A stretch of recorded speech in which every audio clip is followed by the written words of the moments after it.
This story is titled, My Entitled Brother Thought He Could Just Claim Our Childhood Vacation Home Because He's Single. What he didn't know, I already owned it. His reaction when he found out? Absolutely priceless. Hi, everyone. Before we dive in, a quick favor. If you enjoy content like this, please hit the subscribe button. It's free, supports the channel, and make sure you never miss out on amazing videos. All right, let's get started. Hey, Reddit. So, every family has that one sibling who seems to get a free pass on life, right? For us, that was Greg. My older brother didn't just ride the wave of favoritism, he practically invented it. Growing up in our small town of Portsville, Greg could do no wrong in the eyes of my parents, Linda and Jim. It didn't matter what he did, or didn't do, because Greg was the golden boy. It started early.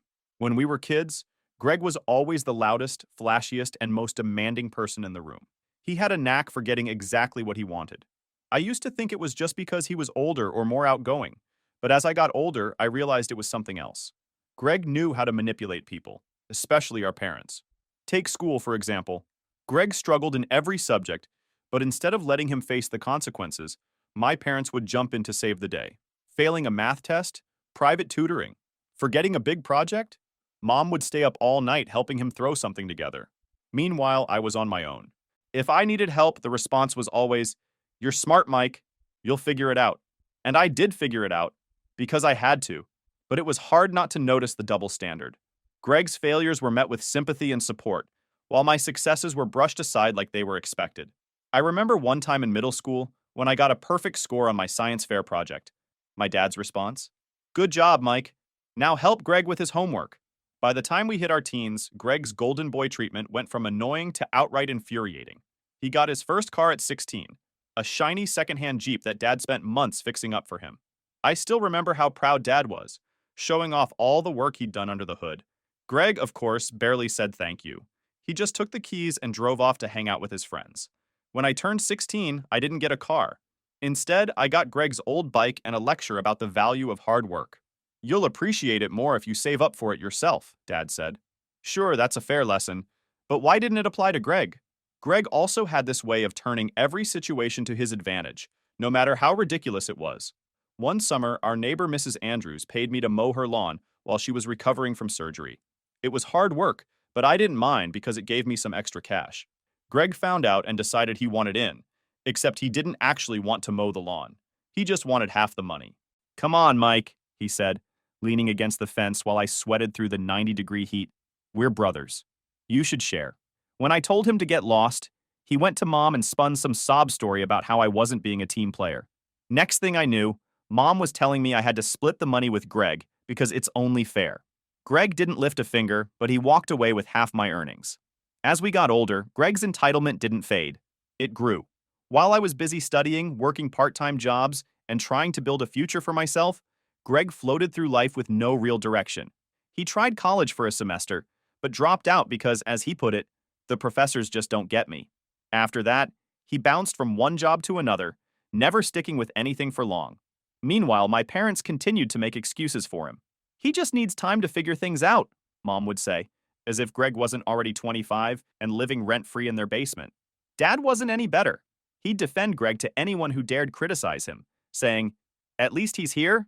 That's more than we can say for Mike." Apparently, my decision to leave Portsville for college and start a career in Chicago made me the bad guy. Never mind that I was financially independent and visiting regularly to help out when I could. Greg was the loyal son because he stayed in town. One of the most frustrating things about Greg was how little he appreciated what he had. My parents bent over backward to support him, but he acted like it was the bare minimum. One time, Mom spent hours making his favorite dinner, lasagna with homemade garlic bread, and Greg barely glanced at it before saying, "Couldn't you have made steak instead?" I sat there fuming, wondering how someone could be so ungrateful, but my parents just laughed it off. "That's just Greg," Mom said, as if that excused everything. For years, I tried to stay out of it. I told myself it wasn't worth the fight, but the resentment kept building. Every time I visited home, I'd see Greg sitting on the couch, scrolling through his phone, while my parents doted on him like he was a king. Meanwhile, I'd barely walk through the door before they handed me a to-do list. "Mike, can you fix the gutters? Mike, can you mow the lawn?" One Thanksgiving, it finally boiled over. Greg had spent the entire day lounging around while I helped Mom cook, cleaned up after dinner, and even ran to the store when Dad realized we were out of ice. As we were sitting down for dessert, Greg casually asked, "Hey, Mike, can you take care of my car? It needs an oil change." I stared at him, stunned. "Why don't you do it yourself?" He shrugged. "I don't really know how." Before I could respond, Mom chimed in. "Mike, you're good with cars. It wouldn't hurt to help your brother out." That was it. I pushed my plate away, stood up, and said, "You know what? I'm done." Then I walked out. I realized I couldn't keep letting myself get dragged into Greg's messes. He was never going to change, and my parents were never going to stop enabling him. The only thing I could do was set boundaries and focus on my own life. But Greg's entitlement and my parents' favoritism would eventually reach a whole new level. And this time, I wasn't about to let it slide. You'd think I'd stop being surprised. But let me tell you, nothing could have prepared me for the day I found out about the will. It wasn't even my parents who told me. It came from a friend of the family, Mrs. Turner, who has a habit of oversharing. Honestly, I don't think she meant to stir the pot, but she sure did. We were catching up at a coffee shop during one of my rare trips back to Portsville. Somewhere between talking about her cats and her new garden, she casually mentioned, "Your parents are so sweet, wanting Greg to have the lake house. That cabin means so much to your family." I almost spit out my coffee. "What did you just say?" I asked, trying to keep my voice steady. "The lake house," she repeated like it was obvious. "They're leaving it to Greg. It's in their will, right?" At first, I thought she had to be mistaken. I mean, how could they do something like that? The lake house wasn't just Greg's or mine. It was supposed to be for the whole family. It's where we spent summers fishing, swimming, and roasting marshmallows by the fire. Growing up, it was the one place where I didn't feel like I was playing second fiddle to Greg. It felt neutral, I guess. Ours. But apparently, that wasn't the case anymore. I went home that day stewing, trying to make sense of it. Maybe Mrs. Turner had misunderstood. Maybe my parents hadn't actually decided anything yet. Still, something about it felt too real. My parents had always had a blind spot for Greg, so was it really that far-fetched? I decided to confront them. The next day, I stopped by my parents' house. As soon as I walked in, I could tell they weren't expecting me. Mom was sitting on the couch knitting, while Dad was fiddling with some gadget at the kitchen table. They both looked up, surprised, but not exactly thrilled. "Mike, what brings you here?" Mom asked, a little too brightly. I didn't bother with small talk. "Is it true you're leaving the lake house to Greg?" I asked, cutting straight to the point. The room went dead silent. My mom set down her knitting, avoiding eye contact, while my dad suddenly found the screws on his gadget very interesting. "Where did you hear that?" Mom finally asked. "It doesn't matter where I heard it. Is it true?" That's when they launched into their usual script, the one they always use to defend Greg. "Well, you know Greg has always been here for us," Mom said. Like that explained everything. "He's the one who helps out when we need something." I laughed out loud. Couldn't help it. "Greg? Helps out? Are you serious? The guy can't even hold a job and you're giving him the lake house?" "Mike," Dad said in that tone he always used when he thought I was being unreasonable. "It's not about that. Greg has stayed close to home. He's been here for us. You've got your life in Chicago. You don't need the lake house." "And Greg does?" I shot back. "What, so he can throw parties and mooch off your hard work? That place was supposed to be for both of us. You've said that my whole life." That's when Mom hit me with the line that really drove it home. "You're doing fine, Mike. You don't need it." There it was. I didn't need it. Because I'd built a life for myself, worked hard, and didn't rely on them for handouts, they decided I didn't deserve the one thing that tied me to my childhood. It wasn't just about the lake house. It was about everything. It was the perfect symbol of how little they thought of me compared to Greg.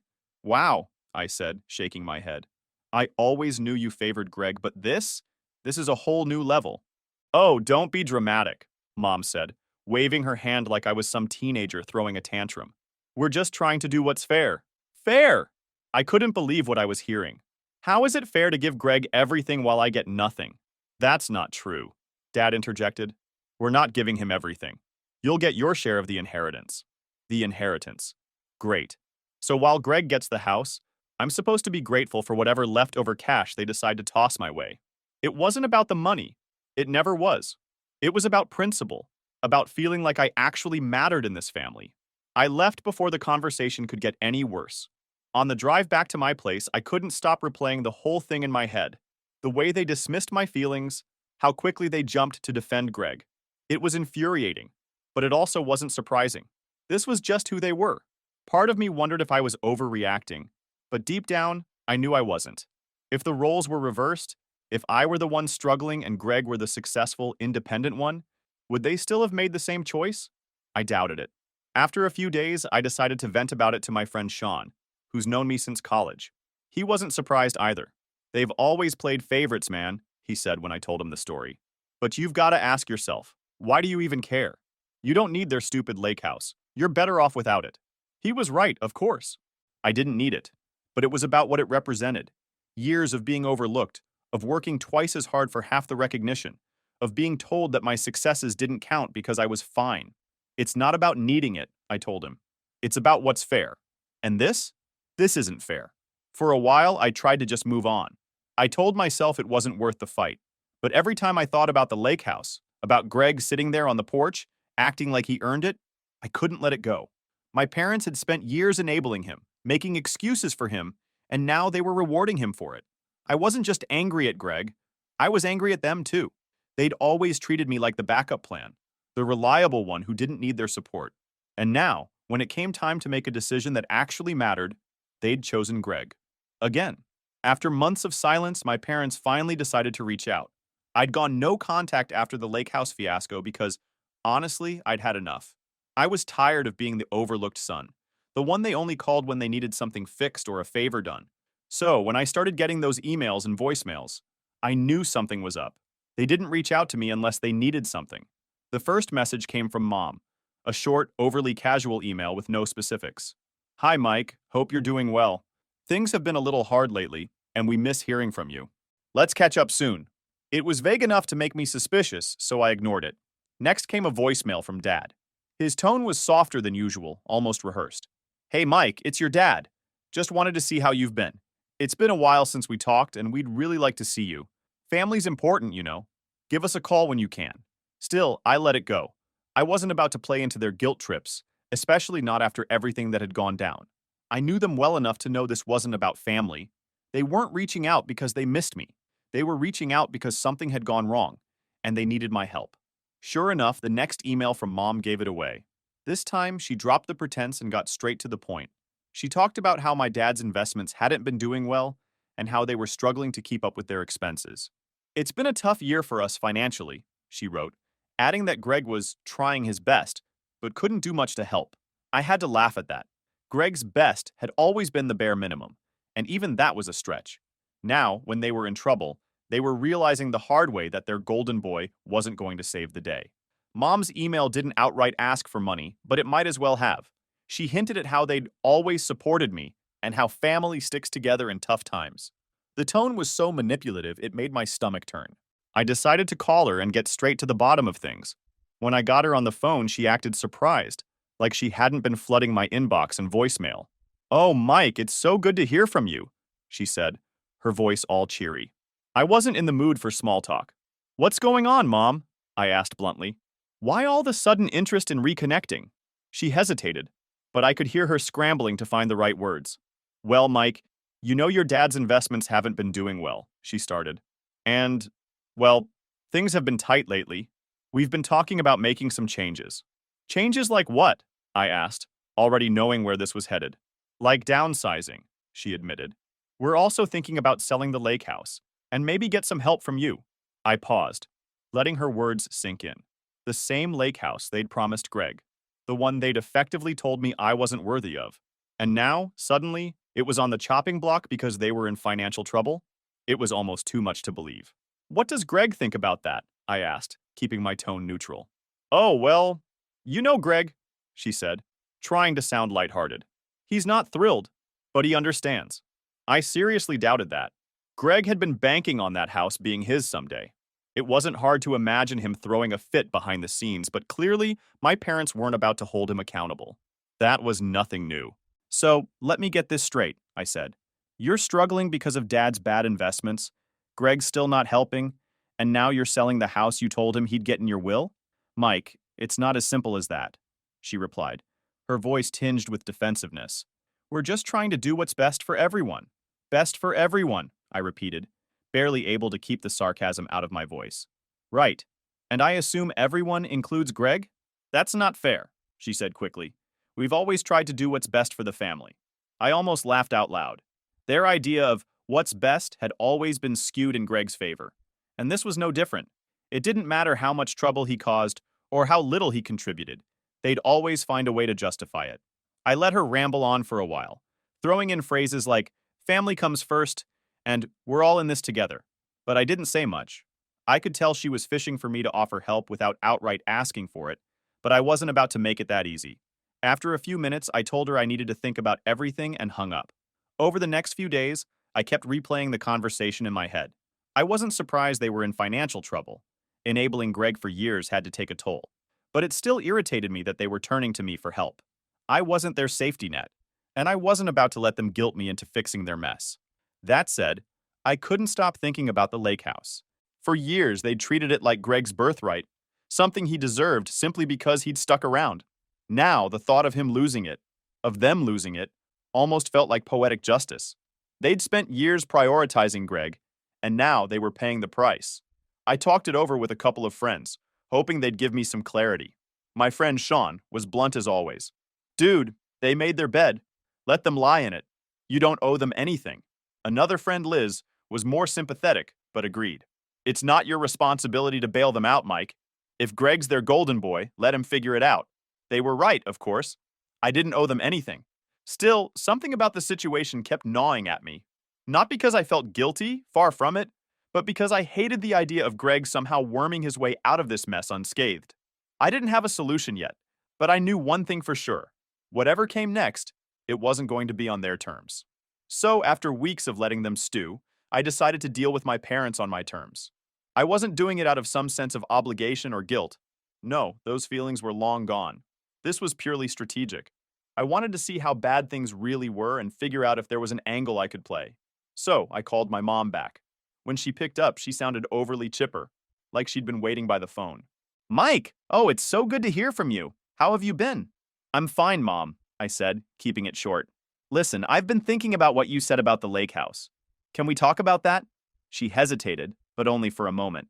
Of course, Mike. What's on your mind? What's the plan? I asked bluntly. You said you're thinking about selling it. How serious is that?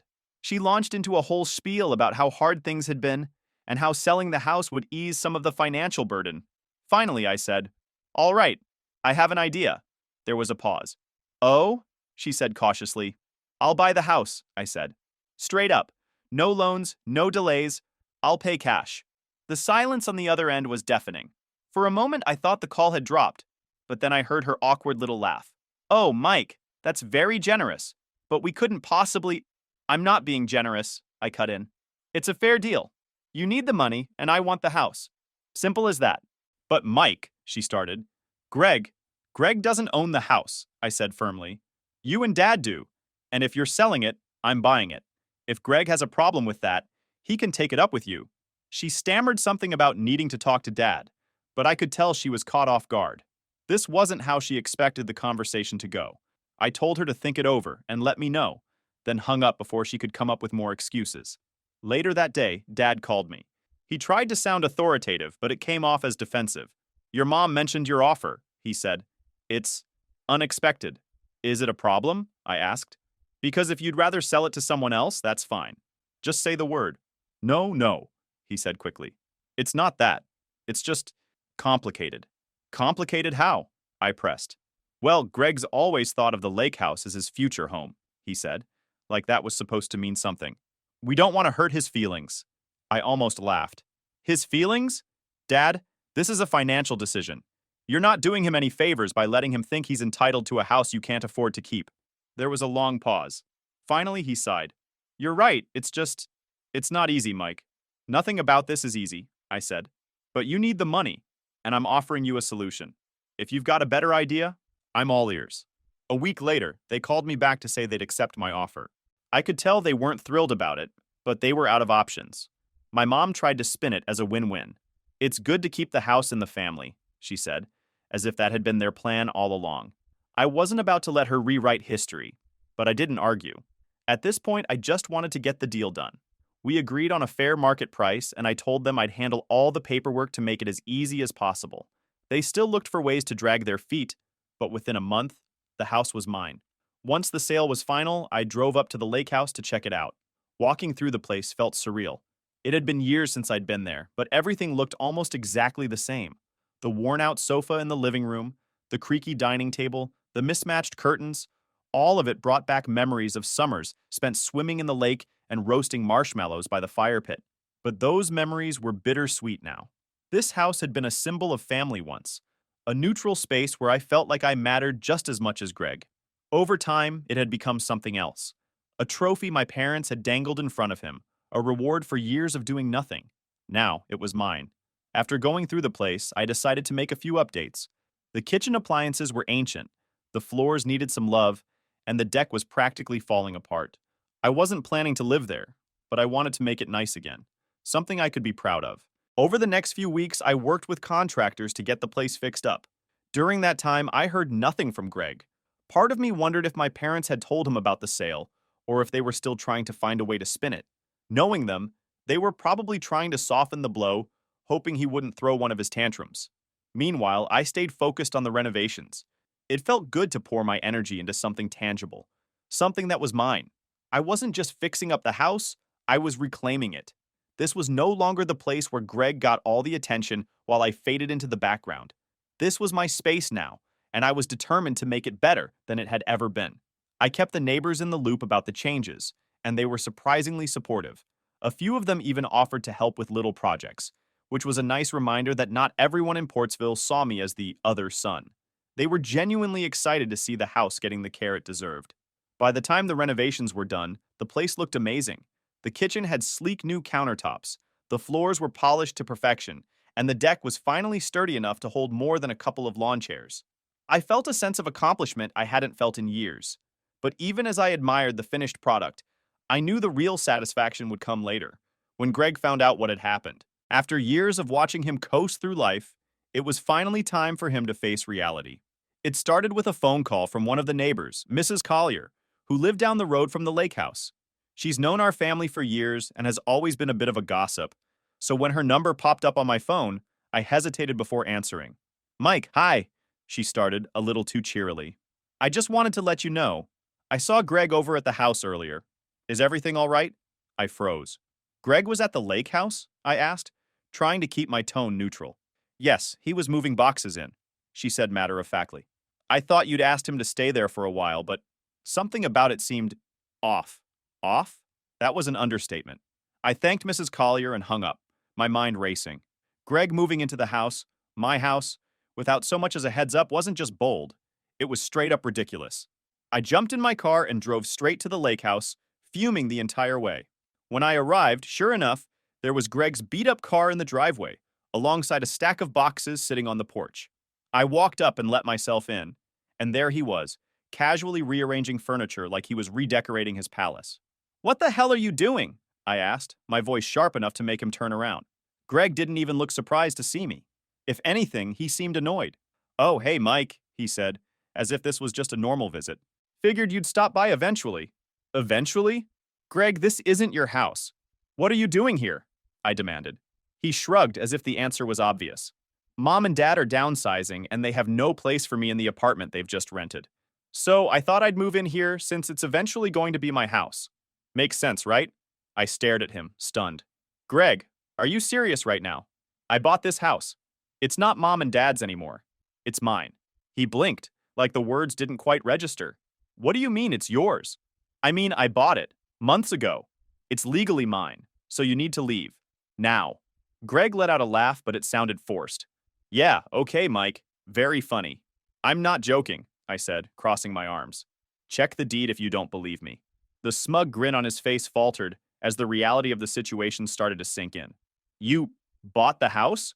he asked, his voice dripping with disbelief. "Yes, Greg. I bought the house. And I didn't do it so you could move in uninvited." For a moment, he just stood there, looking like he didn't know what to say. Then, as if on cue, he flipped the switch from disbelief to anger. "This is bullshit, Mike," he snapped. "You knew I wanted this house. You've always been jealous of me, and now you're trying to screw me over." I couldn't help but laugh. "Jealous of you? Are you kidding me? Greg, you've been living off Mom and Dad your entire life while I've worked my ass off. Don't even try to play the victim here." That only made him angrier. "You think you're so much better than me, don't you?" he spat. Just because you've got some fancy job in Chicago doesn't mean you can come in and take what's mine. What's yours? I shot back. Greg, you've never lifted a finger for this house. You didn't help pay for it, you didn't maintain it, and you didn't even know how to claim it. So no, it's not yours. It's mine. Greg's face was bright red at this point, but before he could fire off another round of excuses, I cut him off. You have until the end of the day to get your stuff out of here. If you don't, I'll call the cops. You wouldn't, he said, his voice wavering slightly. Try me, I said, pulling out my phone. I've already got the paperwork to back me up, Greg. You're trespassing. He stormed out of the house, muttering something under his breath, and slammed the door behind him. I stood there for a moment, letting the silence wash over me. Part of me expected him to come back with some grand scheme to justify his actions, but for now, he was gone. That evening, I went back to check on the house. Greg's car was gone, and most of his boxes had disappeared from the porch. Still, I didn't trust that he'd given up completely. This was Greg, after all. He wasn't the type to admit defeat, especially not to me. I installed a security system the next day. Cameras, motion detectors, the works. It wasn't cheap, but it gave me peace of mind. If Greg tried to pull something again, I'd be ready. I called my parents to let them know what had happened. Your son tried to move into my house without asking, I said, skipping the pleasantries. Oh, Mike, that's not fair, Mom said, immediately going on the defensive. Greg's just going through a hard time. Going through a hard time doesn't give him the right to trespass, I snapped. I'm not putting up with this. If he tries it again, I'm calling the cops. End of story. Mike, he's your brother, Dad chimed in. Can't you just talk to him? No, Dad. I'm done talking. He needs to learn that actions have consequences. They didn't like my response, but I didn't care. Greg had been coddled his entire life, and I wasn't about to enable him any further. If he wanted to act like the world owed him something, he could do it somewhere else, preferably far away from me. The next few weeks were quiet, which I took as a sign that Greg had finally backed off. But deep down, I knew it wasn't over.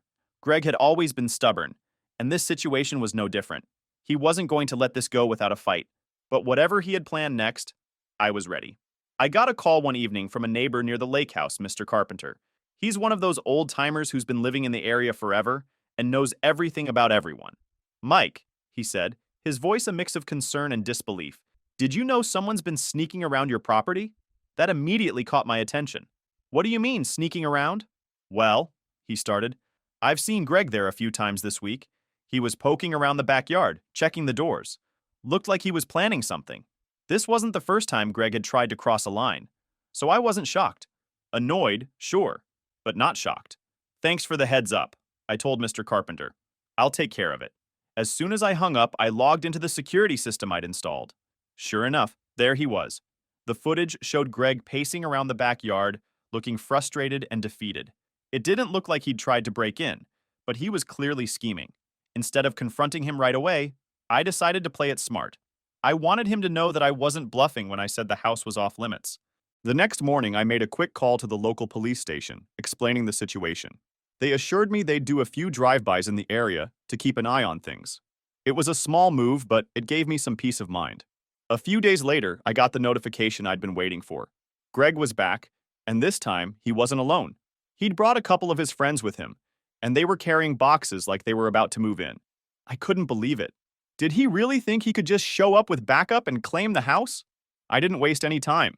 I jumped in my car and drove straight to the lake house. When I pulled into the driveway, Greg and his buddies were standing on the porch, looking like they'd been caught with their hands in the cookie jar.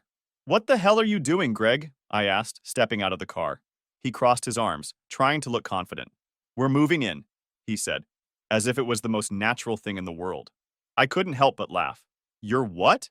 Moving in, he repeated, his voice tinged with defiance. Mom and Dad always said this house was supposed to be mine. Why can't you just let it go?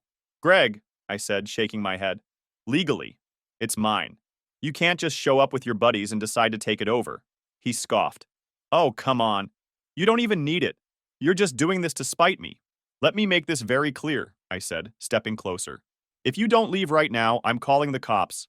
And trust me, I'm dead serious this time. And you won't like the charges that will follow. Do you understand me?